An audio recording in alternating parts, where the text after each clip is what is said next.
ஆபிரகாமை தேவன் அழைக்கும்போது உன் சந்ததியை நான் பெருக பண்ணுவேன்னு வாக்கு கொடுத்துட்டார். 75 வயது ஆபிரகாமுக்கு, 65 வயது சாராளுக்கு, 2 பேருக்கும் 10 வருஷம் வித்தியாசம் இருந்தது. அந்த ஆண்டவர் அழைக்கும் போது வாக்கு கொடுத்துட்டார். இந்த வாக்கு தத்தத்தை விசுவாசித்து அவங்க காத்திருக்கிறாங்க, தேவன் நமக்கு சந்ததியை பெருக பண்ணுவார் என்று. 10 வருஷம் கடந்து விட்டார். இப்போ ஒரு வருஷம் ஒவ்வொரு வருஷமும் எதிர்ப்பாங்க, இந்த வருஷம் ஆண்டவர் தந்துருவார்னு எதிர்பார்க்குறாங்க. 10 வருஷம் ஓடி விட்டார். இப்போ நாட்கள் நீண்ட உடனே சாராளுக்கு திடீர்னு ஒரு எண்ணம் வருகிறது. அவள் என்ன சொல்கிறா பாருங்க, ஆதியாகமம் 16:2 சாராய் ஆபிரகாமை நோக்கி, நான் பிள்ளை பெறாதபடிக்கு கர்த்தர் என் கற்பத்தை அடைத்திருக்கிறார், என் அடிமை பெண்ணோடே சேரும், ஒருவேளை அவளால் என் வீடு கட்டப்படும் என்றாள். சாராயின் வார்த்தைக்கு ஆபிரகாம் செவி கொடுத்தான். இப்போ சாராய்க்குள்ள ஒரு யோசனை வருது, ஆபிரகாம்கிட்ட தானே கர்த்தர் பேசினார் உன் சந்ததியை பெருக பண்ணுவேன்னு சொல்லி. அப்போ என் மூலமாக பெருகாட்டானே, இன்னொரு பெண் மூலமாக என் கணவருக்கு இன்னொரு மனைவியாக கொடுக்குறேன், அவங்க மூலமாக பெருகலாமே, ஒரு வேளை. பார்த்தீங்களா, நல்ல கவனிங்க, கர்த்தர் ஒரு வாக்கு கொடுத்துருக்கிறாரு. இப்போ அந்த வாக்குத்தத்தை நிறைவேற தாமதிக்கும் போது சாராள் நினைக்க, ஒருவேளை இப்படி நிறைவேற்றலாமே அப்படின்னு நினைத்த போது ஆபிரகாம்கிட்ட சொல்லியிருக்கிறாள், இந்த மாதிரி ஒருவேளை கர்த்தர் நம்ம வீட்டிலே அடிமை பெண் சாரா இருக்கிறா, அவங்களோட மனைவியாக சேர்த்து கொள்ளுங்க, அதன் மூலமாக நம்முடைய குடும்பம் கட்டப்படும் இல்லையா, வாக்குத்தத்தை நிறைவேறும் இல்லையா அப்படின்னு சொன்ன உடனே வசனம் என்ன சொல்லுது கவனிங்க, சாராயின் வார்த்தைக்கு ஆபிரகாம் செவி கொடுத்தான். இங்கே தான் கவனிக்கணும். இங்கே ஆபிரகாம் தேவனால் அழைக்கப்பட்டு வந்தவன், தேவனால் வாக்குத்தத்தம் பெற்றவர். இப்போ இந்த மாதிரி ஒரு ஆலோசனை சொன்னால் ஆபிரகாம் என்ன பண்ணியிருக்கணும், சரி சாராள் நீ சொல்கிற, இருந்தாலும் நமக்கு வாக்கு கொடுத்தவர் ஆண்டவர், அவர் தான் நம்ம இந்த 10 வருஷமாக நடத்துகிறார், நம்பி வந்திருக்கிறோம், அவர்கிட்ட ஒரு வார்த்தை கேட்கலாமே அப்படின்னு ஆபிரகாம் சொல்லியிருக்கணும்ல. யோசிச்சு பாருங்க. இப்போ இந்த தீர்மானம் எடுக்கும்போது ஆண்டவருக்கு அங்கே இடம் கொடுக்கல. சாராளும் ஆபிரகாம் சேர்ந்து ஒரு தீர்மானம் எடுத்துட்டாங்க. இது தேவனுடைய திட்டத்தில் இல்லாத ஒன்று.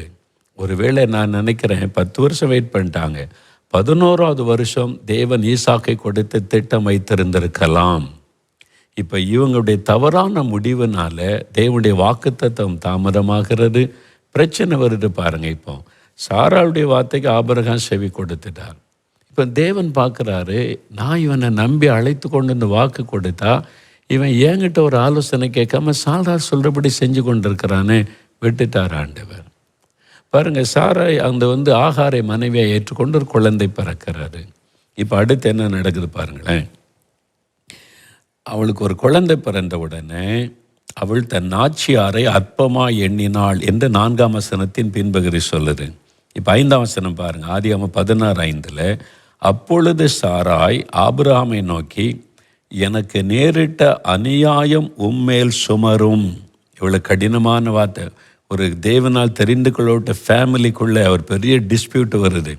நல்ல வசனத்தை கவனிங்க, எனக்கு நேரிட்ட அநியாயம் உம்மேல் சுமரும், என் அடிமை பெண்ணை உம்முடைய மடியிலே கொடுத்தேன், அவள் கர்ப்பவதியானதை கண்டு என்னை அற்பமாய் எண்ணுகிறாள், கர்த்தர் எனக்கும் உமக்கும் நடுநின்று நியாயம் தீர்ப்பாராக. எவ்வளோ பெரிய பிரச்சனை ஃபேமிலிக்குள்ளே பாருங்க.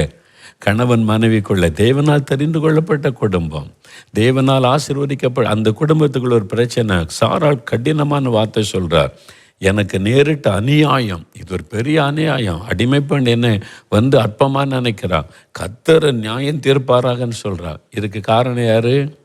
சாராள் தான். ஆபிரகாம் ஒன்று கேட்கல, நான் இன்னொரு திருமணம் செய்து அதில் குழந்தை பிறக்கும்னு. சாராள் அவசரப்பட்டு முடிவெடுத்து அவசரப்பட்டு தீர்மானம் பண்ணதுனால இப்போ ஒரு பிரச்சனை வந்திருக்குது. இப்போ பழியை யார் மேலே சொல்கிறா? புருஷன் மேலே. நீங்கள் எனக்கு அநியாயம் பண்ணுறீருன்னு. அது மாத்திரம் இல்லை, கர்த்தர் உமக்கு எனக்கு நடுநின்று நியாயம் தீர்ப்பாராக, கடினமான வார்த்தை சொல்கிறான். அந்த ஒரு தேவனால் தெரிந்து கொள்ளப்பட்ட ஒரு ஃபேமிலிக்குள்ளே கணவன் மனைவிக்குள்ளே ஒரு பெரிய டிஸ்பியூட் வருது, இல்லை ஒரு பெரிய பிரச்சனை வருது. இதெல்லாம் நம்ம வேதத்தில் பார்க்குறோம். அப்புறம் பின்னால் வாஸ்தாக்கி அந்த காரியெல்லாம் தெரியும். அப்பொழுது ஆபிரகாம் சொல்கிறாரு, உன்னுடைய அடிமை பெண் உன் கையில் இருக்கிறா, நீ தானே அந்த அடிமை பெண்ணை வச்சிருக்கிற, அவ உன் கையில் இருக்கிறா, உனக்கு எது பிரியமோ நீ செய்துக்க, எனக்கு நிறைய வேலை இருக்குன்னு அவர் போய் கொண்டே இருந்தார். இந்த பிரச்சனை உருவாக்க காரணமும் சாராய் தான். இப்போ பிரச்சனைனால புருஷன்கிட்ட போய் நீ நியாயம் செய்வன்னு சண்டை போடுறதும் சாராய் தான். இப்போ இந்த மாதிரி ஒரு பிரச்சனை வருது ஃபேமிலினா, சில சமயம் வரும். நம்ம மனிதர்கள், பலவீனம் உள்ளவர்கள், நம்ம பரலோகத்திலேருந்து இறங்கி வந்த தேவதூதர்கள் அல்ல. கணவனாக இருந்தால், மனைவியாக இருந்தாலும், அபிஷேகம் பெற்றவளாக இருந்தாலும், ஊழியர்களாக இருந்தாலும், கர்த்தரோடு நடக்கிறவர்களாக இருந்தாலும், நம்ம உலகத்தில் வாழ்கிறோம். உலக சூழ்நிலையில் சில சமயத்தில் அந்த சூழ்நிலைக்கு ஏற்றபடி சில பிரச்சனைகள் நம்ம வந்து தாக்கும்போது சில அவசர முடிவு எடுத்துருவோம், தவறான முடிவு எடுத்துருவோம். அதனால சில உரசல்கள் வரும். அது நிலைச்சிருக்கக்கூடாது. அதை மனசிலே காயமாய் வைத்து கொண்டு ஒரு கணவன் மனைக்குள்ளே பிரச்சனை நீடிக்கக்கூடாது. அதை சரிப்படுத்தி கொள்ளணும். அவங்க அதை நீடிக்காதபடி அதை சரிப்படுத்தி கொண்டாங்க. ஆண்டவருடைய சமூகத்தில் காரியத்தை வைத்து சரிப்படுத்தி கொள்ள வேண்டியது அவசியம்.